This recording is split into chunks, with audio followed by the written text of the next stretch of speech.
They say knowledge is power, but they never tell you what it costs. Because the moment your mind starts seeing the world for what it truly is, the illusions crumble, the noise fades, and all that's left is truth. And truth isn't peaceful.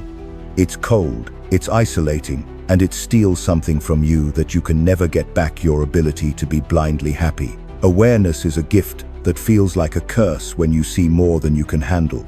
Deep thinkers don't live on the surface like most people. Their minds pull everything apart: every word, every silence, every glance. What others pass by without noticing.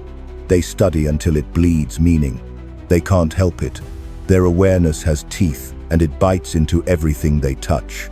What most people call beauty, they see as patterns. What most call happiness, they see as temporary illusion. They don't enjoy sunsets. They analyze the way light dies. They don't get lost in music. They break down the chords, the intent, the emotion behind it. They don't fall in love blindly. They observe the psychology of attachment, the fragile ego that hides behind affection. This constant observation kills the innocence of experience. The world no longer feels magical. It feels dissected. Their mind doesn't rest. Even in stillness, it's running experiments. Even in peace, it's searching for the hidden variable. And yet, awareness promises truth. It whispers that if you see more, you'll understand more. But understanding isn't always liberation.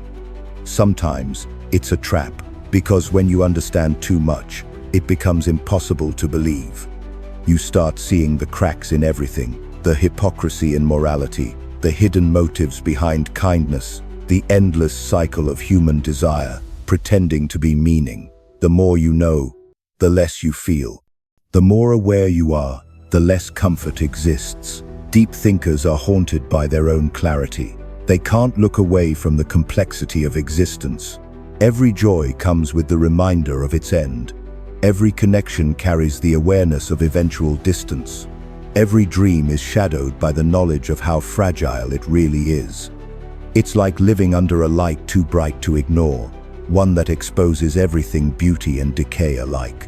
They envy those who can live unaware, those who can laugh without overthinking the reason for it. Because ignorance, in its own way, is a form of peace. But deep thinkers can't unknow what they've seen. Once you wake up to the machinery behind human behavior, it's impossible to go back to the dream. You stop expecting purity. You stop expecting fairness. You stop expecting life to make sense. That's the curse, seeing too much to ever feel at ease. Awareness strips away the comfort of illusion, and in its place, it leaves only the raw weight of truth. And truth, when seen in full, is heavy. It's not inspiring. It's not comforting. It's vast, indifferent, and uncontrollable. You realize that meaning is something humans invented to survive the void. You realize that most of what people chase, love, success, happiness, is just distraction dressed as purpose. You realize that even your deepest thoughts are echoes of someone else's, recycled through time, pretending to be original. And that's when the silence hits. The deep, existential silence that comes after understanding too much. Awareness doesn't set you free. It isolates you. It makes you a witness to the futility everyone else ignores. You become both enlightened and imprisoned by your own insight. Because to see the truth is to lose the comfort of lies. And once you've lost that, there's no going back. The curse of deep thinking isn't seeing the world clearly. It's realizing clarity comes with emptiness. Isolation is the silent consequence of seeing too deeply. Deep thinkers walk through life surrounded by people, yet rarely feel among them. Their minds move in layers too slow for the shallow, too fast for the ordinary. They crave connection, but connection requires understanding, and understanding is what they almost never find. Most conversations feel like echoes of repetition, rehearsed lines, small talk recycled through empty smiles. They listen, but their mind drifts. They speak, but no one hears what's between their words. It's not arrogance, it's awareness. And awareness isolates. They search for minds that mirror their depth, for souls that question as they do. But most people don't question, they distract. They chase pleasure, not meaning. They seek comfort, not truth. And when you start seeing through that, you stop belonging. The crowd becomes noise. The world feels scripted. The moments that move others barely touch you anymore. It's like being trapped behind invisible glass, close enough to see everyone, too far to be seen. Deep thinkers often retreat into solitude, not because they hate people, but because being around them feels lonelier than being alone. They carry thoughts too heavy to share, emotions too complex to name. When they try to express them, they're met with confusion or dismissal. So they stop trying. They internalize. They withdraw. They become their own company, their own therapist, their own observer. But introspection turns into overthinking, and overthinking into self-dissection. Silence becomes both refuge and torment. They crave understanding but fear exposure, because being understood means being seen, and being seen means being vulnerable. So they hide behind intellect, behind analysis, behind detachment. They learn to mask their loneliness with logic. But deep down, they ache for someone who can look at them and see asterisk. Not their words, not their image, but the machinery beneath. The patterns, the pain, the unspoken questions. They crave that kind of recognition more than love. Because love fades, but understanding lingers. And yet, they rarely find it. Deep thinkers often attract people drawn to their intensity, their mystery. But fascination isn't understanding. People admire what they don't comprehend until it starts to expose them. Then they leave. And that cycle repeats: connection, exposure, withdrawal. Each time, the thinker builds higher walls, convinced that solitude is safer. But safe doesn't mean whole. Safe just means silent. Isolation becomes identity. The mind becomes a dark cathedral echoing with its own thoughts. They start to prefer distance, not out of bitterness, but clarity. They realize that few people can sit with silence, fewer can face truth, and almost none can love without condition. And so they stop seeking what doesn't exist. They observe, they understand, they endure. But even in isolation, the longing never dies. It mutates. It hides behind words like independence or intellect. But in quiet moments, when the distractions fade, it returns the craving to be understood, even just once. Because deep thinking isn't just about intelligence, it's about sensitivity. It's about feeling the world too deeply to survive it easily. And that sensitivity, without understanding, becomes suffering. Isolation isn't chosen. It's inherited from awareness. The deeper you see, the fewer people can follow. The fewer who can follow, the colder the world feels. You stop expecting warmth. You stop expecting resonance. You live in your head, and your head becomes your universe. In the end, it's not that deep thinkers can't connect. It's that the world doesn't speak their language. And nothing feels colder than realizing your mind is fluent in a dialect no one else can hear. Deep thinkers live trapped between two worlds, the mind and the heart. Logic pulls one way, emotion pulls another, and neither lets go. Their thoughts crave order, clarity, control, but their emotions crave chaos, warmth, and meaning. They understand what they feel, but that understanding steals the rawness out of it. They dissect their own emotions until nothing feels pure anymore. When they love, they analyze it. When they hurt, they study it. Every feeling becomes a concept. Every instinct becomes a theory. They can describe their pain perfectly, but rarely can they feel it fully.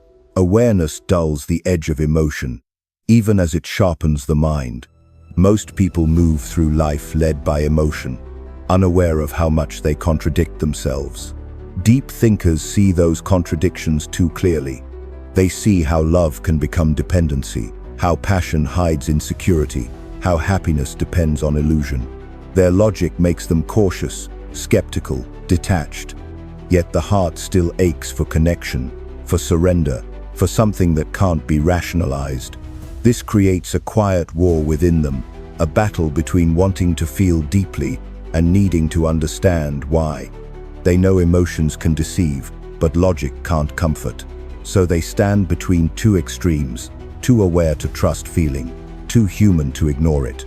This tension wears them down. They question every impulse. They doubt every desire. Even joy feels suspicious, as if it's hiding some kind of trap.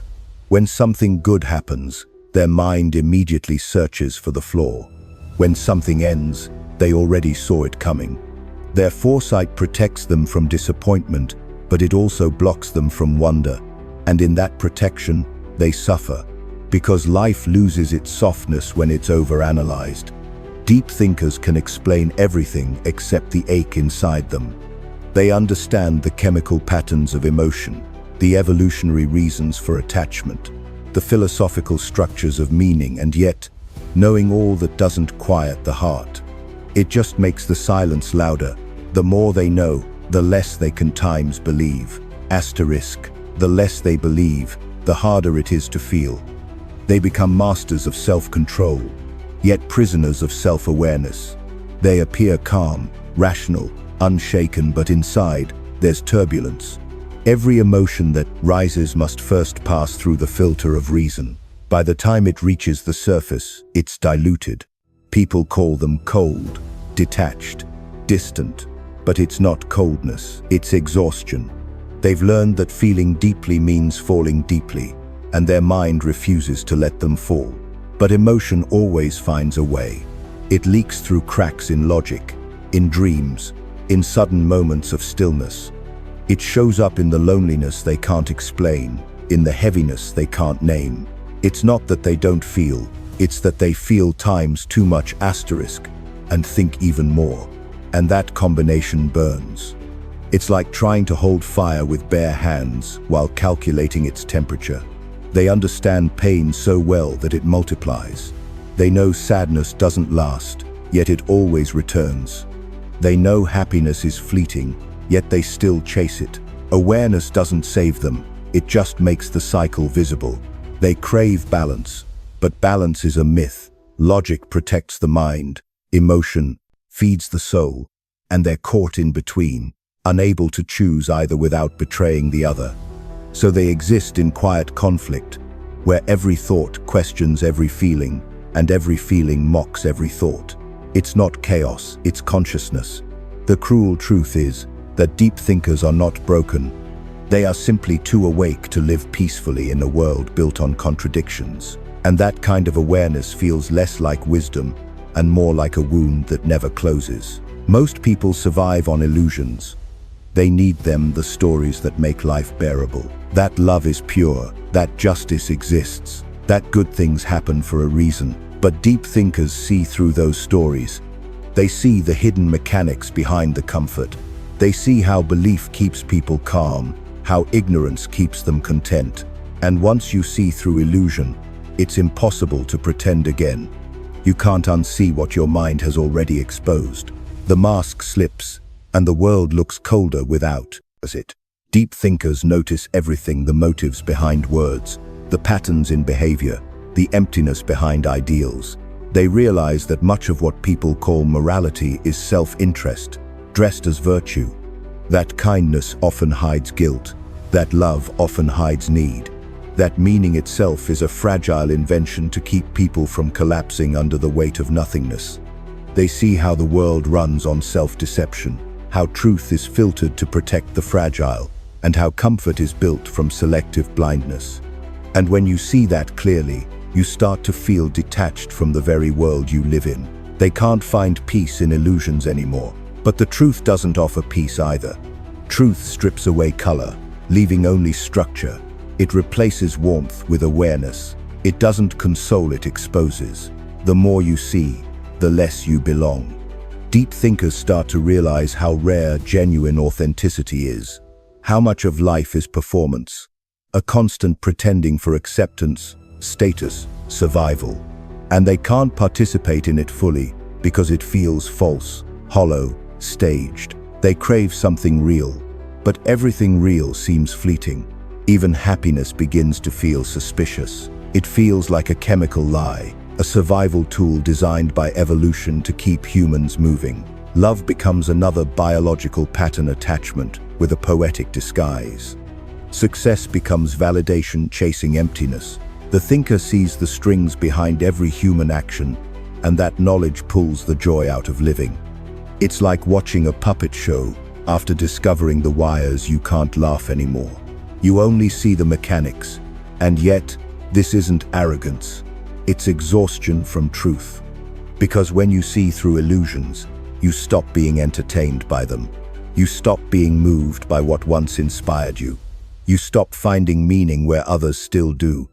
You begin to feel like an outsider among believers. You envy their blindness. You envy their ability to feel deeply, without understanding why. Awareness becomes heavy. It makes beauty feel temporary, love feel fragile, hope feel naive.